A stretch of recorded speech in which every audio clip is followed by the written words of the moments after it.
Welcome to our next edition of Crowsdale Podcast. And we have a very lucky person who is now semi-retired in Crowsdale Village because he was the treasurer of the Resident Association for 4 years. 4 years. It's why he's lost all of his hair. He's worrying about everything up there. But anyway, Stu Rosenstein came in not long after Barbara and I moved into Crowsdale Village, and he lived down on Susanna at the other end. But anyway, then he moved down on Boardman, and so anyway, I got some questions, Stu. Okay. I don't. Can you tell me how you figured this out? Because this is your history. You started out as an engineer, and you ended up as a finance professor at East Carolina with a doctorate degree. There you go, PhD. So we call you Dr. Stu now? Not anymore. Not anymore. I don't want to be confused with a physician. Oh, okay. Well, tell me about from the beginning to the end of it. Okay, well, I started out as an engineer. I always liked cars, I liked engines and things like that. And so I went to work as a design engineer at Pratt & Whitney Aircraft, designing jet engines. And I discovered I was terrible at designing. And so I became a test engineer, which I loved. I got to build engines, I got to test them, I got to do all the analysis. When they blew up, which was pretty often, we got to figure out why it happened and how to fix it. And so I did that for a while.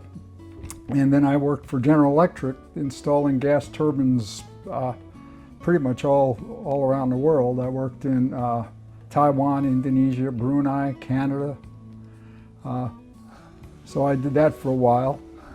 And then I just decided I didn't know anything about money, except how to spend it. So I figured I'd get an MBA. And I got an MBA in finance, and I found I really liked that. Oh. So I decided to change and get a PhD in finances. And how long did you teach at East Carolina? East Carolina, 5 years. 5 years. Mm-hmm. Yeah, and the reason I know about his tenure, his son and my son sort of met at the church down there, one of the churches. And that's how Chris knows about Mark and Mark knows about Chris. So anyway, so you done all this. So the change from making all the planes and was the finance thing was more interesting than doing what you thought? It was something I really knew nothing about, so I really dove into it, and then I found that I liked it. I liked doing research on companies. I liked investments. I liked working with all of it. Okay, so while you were treasurer here, did you really do research on companies? Well, I didn't have as much time as I would have liked, so I have, and which I've gotten back to now. Oh, I've started doing that a little bit more. So, are you going to have an investors class for Crowsdale people so we can sit around and talk about stuff? You know, up until about 2020, I would have said I was qualified to do that, but since 2020. The stock market has changed, and I have not changed with it. You like the old ways, huh? That's right. I just wondered because I know that in the past there was a stockbroker here who would get together once a month with a bunch of, and I think he's the only one left of that original group. I think they've all passed on, but he would talk about what he saw and what he read and what they might want to do. Never made any things, but anyway, that's what you could do. But anyway, I'm just doing it for him. But Stu, it's really interesting because he did all the finances for the Residents Association, and then he had to save it all. And unfortunately, my wife now is doing the retention thing, and so Stu showed up with a box of everything about it they did from last year, and she'd run it through the scanner. She's scanning it all and putting it away. Yeah, but for a place where there's so little money involved, there's an awful lot of paperwork involved. It's just I'm beginning to hear that from Barbara. She said, why did they do all this? I thought, nope, don't ask me, I'm not involved. But anyway, so how's everything down on Boardman? well, it's quiet, but it's going to change pretty soon. I guess they're getting ready to tear down the last 2 cottages down there. So they haven't given y'all a date yet? No, well, we're staying. They don't know when the date is because I guess they haven't gotten a permit yet. Okay, I just wondered because I know one of the residents has told me repeatedly, and why me, I don't know, but she wants to be there when they tear down her old house. Oh, Barbara Prey. Barbara She Prey. wants to be there. Yes, she wants to be there to see her old house. She's going to sit in the gazebo and watch it go down. I went, whatever. Yeah. But anyway, I think that was where she and her husband lived, and there's some attachment to it. So, what else is new in your life? In my life, well, not a lot is new since I'm retired. Actually, I'm the Norqua treasurer now. Oh, really? So I've been Norqua treasurer. This is my 2nd year, and I have another year doing that, which I really like. Norqua was a really important institution for CCRCs and for Crowsdale Village. Good. And let me back up a minute to Mark. Tell me what Mark lives in Boulder. My son Mark lives in Boulder, Colorado. That's where he went to elementary school. We moved here for him to start middle school. And so he was in middle school, high school, and he went to Carolina. And he never mentioned Boulder once in all those years. And the day he graduated, he bought a one-way ticket and he just flew back there without a job, without a place to stay. He just didn't care. And he's been in Boulder ever since. What's he doing there? Is he work? I know he's working. Yeah, he manages. His hobby is vinyl records, so he wound up getting a job managing inventory in a very large vinyl record store. And he's been doing that for 4 years, I think. Very good. There you go. All the way to Boulder, Colorado to manage records. Good. Because I know he was here recently because I saw him with you 2 guys were sitting. I don't remember where we were, but yeah. Okay.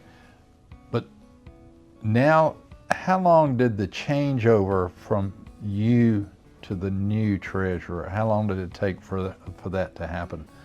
Well, when I became treasurer, I worked with Edith Kelb, who was a treasurer before that. I worked with her for about a month, a couple of times a week.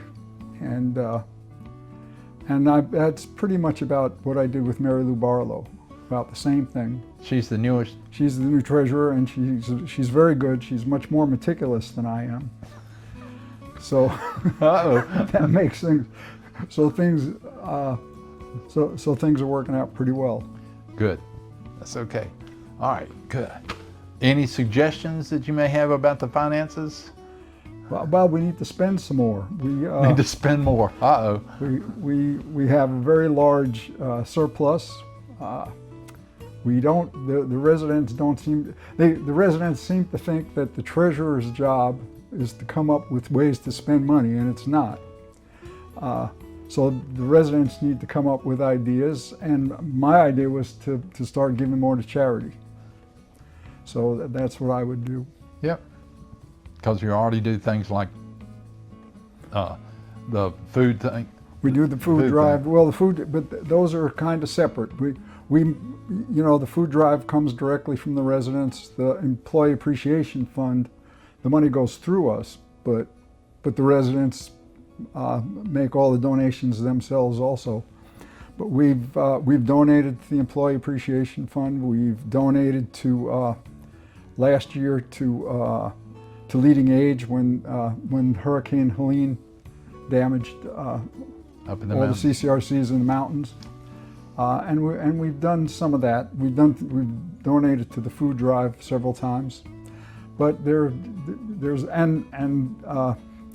the Religious Life, the chapel, they donate 100% of all their donations through the chapel. That goes through the Resident Association also. Really? Good. So in other words, the resident association, the membership or the people who live in Crosdale Village are really supporting a lot of needy things in the community. They do. They do. And when I started in the residence, I knew nothing about the resident association when I became treasurer. I had done the food drive. Jim roped me into doing the food drive for a couple of years, but that's about all I had done. And I knew nothing about the resident association. I never went to any meetings, and I realized how important it is to the way of life we have here. The residents here are very active. There are a million things going on, and a lot of that has to do with the resident association supporting them and just making, allowing them to be able to do that. Okay, good. And so you got a lot of leftover money at the end of the year every year. Well, we have so far. Helen has done an amazing job with the gift shop. Yep. And we really don't spend a lot of money on administration, or even really that much on reimbursing residents for things they do with all the organizations at Crosdale Village. So our expenses are relatively low, and income has been good. The gift shop has, except for the cost of merchandise, has no expenses. The administration pays for the lights, and there's no rent, and volunteers do all the work. Very good. So the treasurer's job was really simple, wasn't it? Except for all that paper, every amount of papers. And when people, if they want to be reimbursed for $2.35, and I could reimburse $3,000 just as easily as $2.35. I'm going to ask for reimbursement of $3,000 then. All right. But anyway, that's interesting. But anyway, so can't remember what my next question is. So I guess I'm going to have to say, thanks for coming. Well, that was quick. But anyway, because I wanted to make sure I knew what was going on, how you made the transition from engineer to financial wizard. Mm-hmm. And then I wanted to check on Mark, and you told me about Mark. So thank you for all listening. Thank you for saying hello to our ex-treasurer if you see him in the halls or wandering around loose anywhere. Oh, you're very welcome. I enjoyed it. Good. Thank you for coming. See y'all.